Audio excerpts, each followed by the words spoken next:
Totalnya gajian.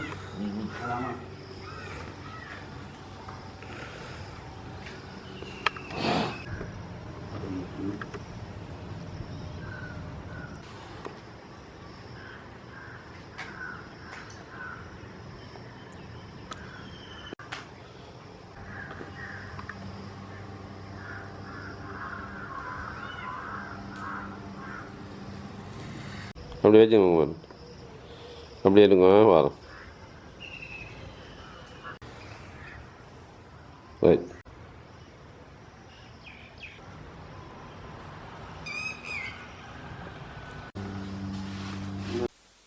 தியாதிபம் அன்னை பூதி அவர்களுடைய 38வது நினைவேந்தல் நாளினுடைய ஆரம்ப நாளாக இருக்கின்றது.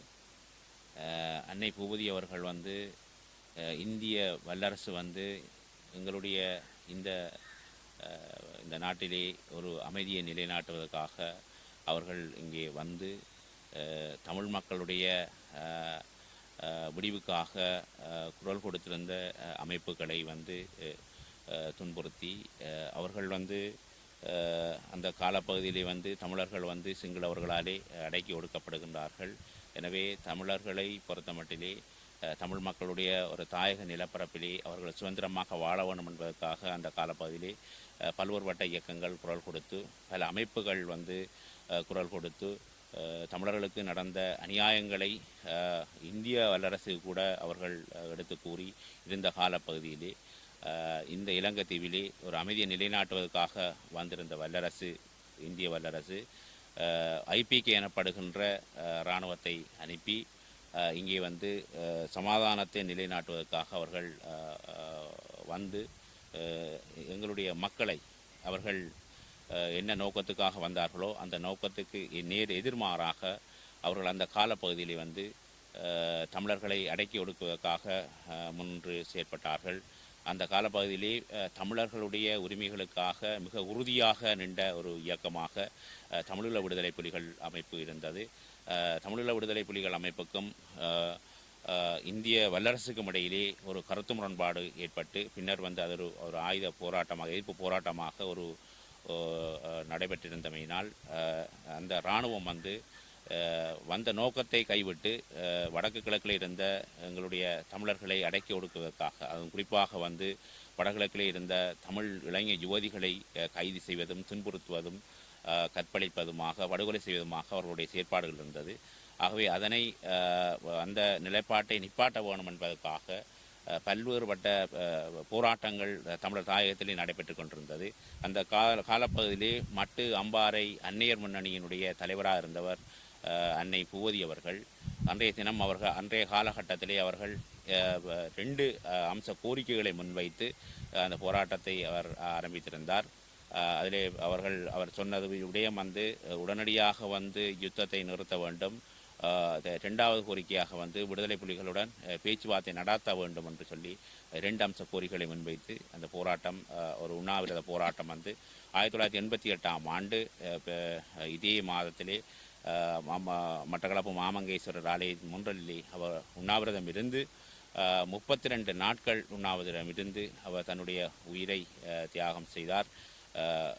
அந்த அடிப்படையிலே அந்த உன்னதமான அந்த காரியத்தை செய்து தமிழர் தாயத்திலே இளைஞர்களதும் யுவதிகளினதும் மனதிலே அடிமனதிலே இந்த போராட வேண்டிய அந்த உறுதித்தன்மையை அவர் ஏற்படுத்தியிருந்தார்.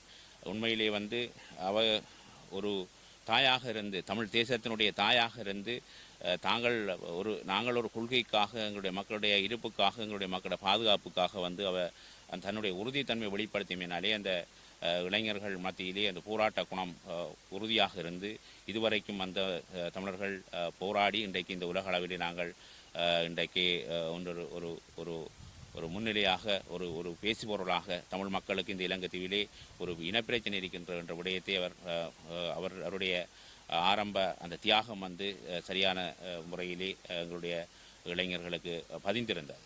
ஆகவே இவ்வாறான தியாகங்கள் எங்கள் மண்ணிலே எங்களோட மக்களுடைய இருப்புக்காக, எங்களுடைய மக்களுடைய பாதுகாப்புக்காக அண்ணன் திலீவனை தொடர்ந்து அன்னை பூவதி அவர்களுடைய தியாகங்களை தொடர்ந்து எங்களுடைய மண்ணிலே பாரிய போராட்டங்கள் வெடித்து இன்றைக்கு நாங்கள் ஒரு பேர் சொல்லக்கூடிய அளவத்துக்கு நாங்கள் இந்த எங்களுடைய இனம் இந்த தீவிலே வாழுகின்றது. ஆகவே எங்களுடைய போராட்டங்கள் எவ்வாறு இருந்தாலும் ஒரு பூகோள ஆதிக்க போட்டியிலே இந்த இலங்கை தீவு சிக்கொண்டிருக்கின்றமையினால் தமிழர்கள் வருகின்ற ஒவ்வொரு வல்லரசுகளாலும் இந்த நாட்டை ஆளுகின்ற அரசுகளாலும் தொடர்ச்சியாக கையாளப்பட்டு இதுவரைக்கும் இந்த தீவிலே தமிழர்கள் அடிமையாக்கப்பட்டு கொண்டே வருகின்றார்கள். ஆகவே இந்த அடிமைத்தனத்திலிருந்து விடுபடுவதற்காக தமிழர்கள் தொடர்ச்சியாக தங்களுடைய போராட்டங்களை முன்னெடுத்து வருகின்றார்கள். இன்றைக்கு எங்களுடைய மக்கள் ஒரு முக்கியமான காலகட்டத்தில் நிற்கின்றோம் என்றால் இன்றைக்கு ஒரு பூகோள ஆதிக்க போட்டி என்றது ஒரு உச்சகட்ட நிலையை அடைந்திருக்கின்றது. அந்த அடிப்படையிலே வருகின்ற இந்த சந்தர்ப்பங்களை சரியான விதத்திலே நாங்கள் தமிழர்கள் பயன்படுத்த வேண்டும். அதுக்கு சரியான ஒரு அரசியல் தலைமைத்துவம் சரியான விதத்தில் செயற்பட்டால் மட்டும்தான் எங்களுடைய மக்களுடைய அந்த அரசியல் அபிலாசங்கள் நிறைவேற்ற முடியும். அந்த அடிப்படையிலே எங்களுடைய போராட்டம் என்பது எவ்வாறான பூகோள ஆதிக்க போட்டிகள் இருந்தாலும் எப்படிப்பட்ட போராட்டங்களாக இருந்தாலும் தமிழர்களை பொறுத்த மட்டிலே தமிழ் மக்களுடைய அவர்களுடைய தேசம், அவர்களுடைய இறமை, அவர்களுடைய சுயநிர்ணய உரிமை அங்கீகரிக்கப்பட்ட அடிப்படையிலே அவர்களுக்கு அரசியல் அபிலாசைகளை நிறைவேற்றும் விதமாக எந்த தலைமைத்துவம் முன்னுக்கு நிற்கின்றதோ அந்த தலைமைத்துவத்தை மக்கள் ஆதரிக்க வேண்டும்.